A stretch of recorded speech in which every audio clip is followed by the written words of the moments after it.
j'allais au cinéma, je sortais. Bon, ça a donc bien dû être dur. Oh oui, mais j'ai gardé le goût de travailler, vous savez. Hein. Ça, je m'occupe, je fais toutes sortes d'affaires, je veux rester autonome le plus possible. Ben, c'est triste, votre histoire. Je sortirais quasiment mes Kleenex.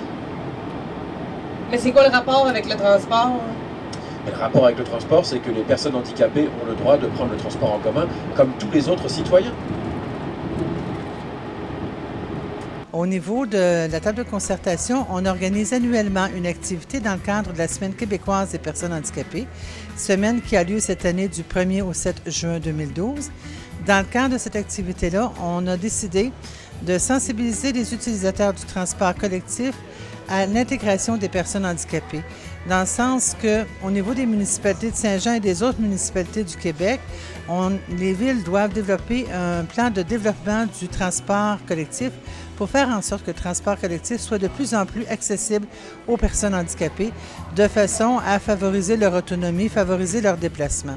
Donc, de rendre accessible le transport collectif va rendre service aux personnes handicapées, va rendre service aussi aux personnes âgées qui ont un petit peu plus de difficulté à se déplacer, à monter les escaliers de l'autobus. Ça va être utile aussi pour les parents qui ont des bébés avec des poussettes.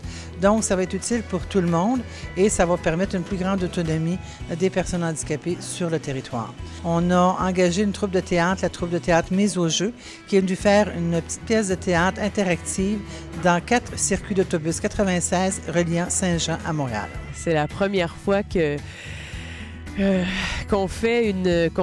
applique le théâtre dans un contexte aussi étrange et intéressant en même temps. Moi, j'ai accepté tout de suite quand on m'a demandé de faire une intervention théâtrale pour la table de concertation pour les handicapés de Saint-Jean-sur-Richelieu à l'intérieur d'un autobus. C'était très spécial de voir la réaction des gens ou la non-réaction. Je vous dirais, la première fois qu'on l'a fait, il était 5h50 du matin et les gens étaient très à l'écoute.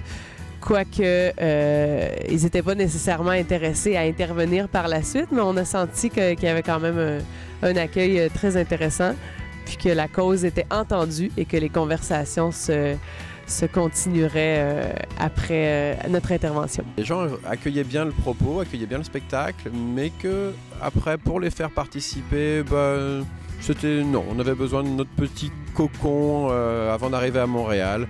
Donc, ça a été très sympathique comme ça. Ou alors, avec le vieillissement de la population, il y aura de plus en plus de gens qui auront du mal à se déplacer. Il y aura de plus en plus de vieilles madames comme vous. Ben voyons, je suis pas vieille, mais vous pouvez regarder?